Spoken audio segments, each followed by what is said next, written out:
Hey, welcome to the Enchanted Cottage and Chicken Farm. I am here with you're getting kind of chubby. You're getting chubby. I know I am too. Okay. With Riley, Rye Boy of Rye's Bad Day, available to you on Amazon. I feel inspired to tell you a story about my dog Steve. And Steve is no longer with us. He has crossed the proverbial rainbow bridge. But Steve was a little tiny poodle, and I gave him the name Steve so he could feel more masculine. And he was with me every moment of the day because I would bring him to work with me. He would take vacations. I don't think can't recall leaving him at home. It was when I lived in a town in Connecticut, Litchfield, Connecticut, where you could put him in your bag and take him into stores. So he's always with me.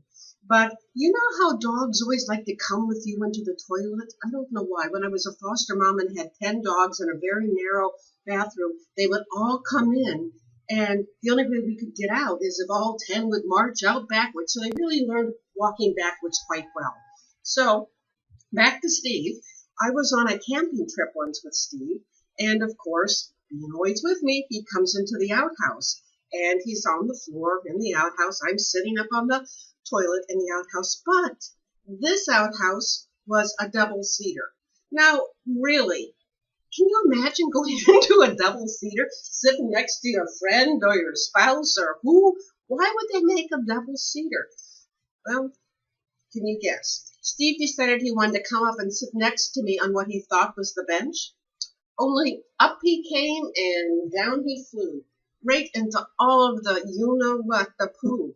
And again, there was that brief moment where I looked down at Steve and he looked up at me and I thought, it's been great, Steve, but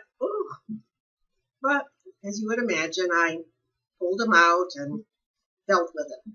So that is one Steve the story.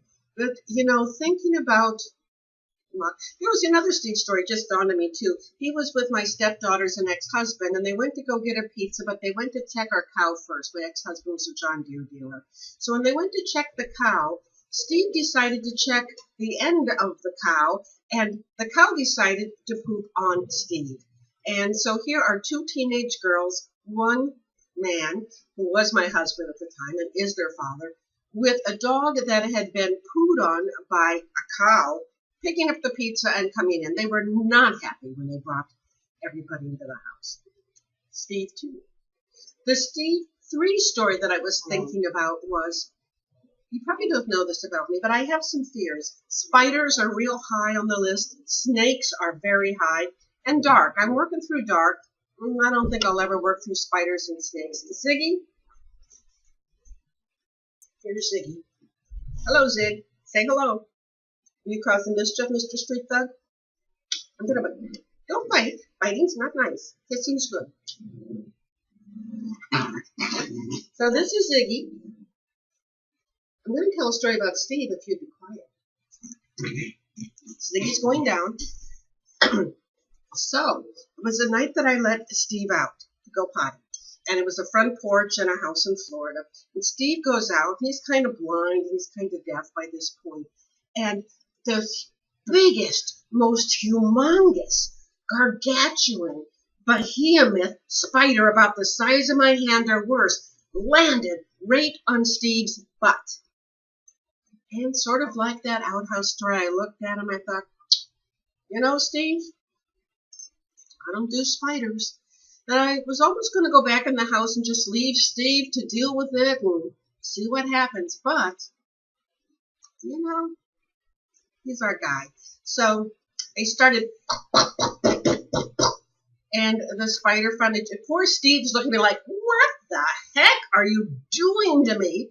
But the spider eventually left. Probably had all of his pieces. I think I just horrified the spider. And just, boys. And so I saved Steve.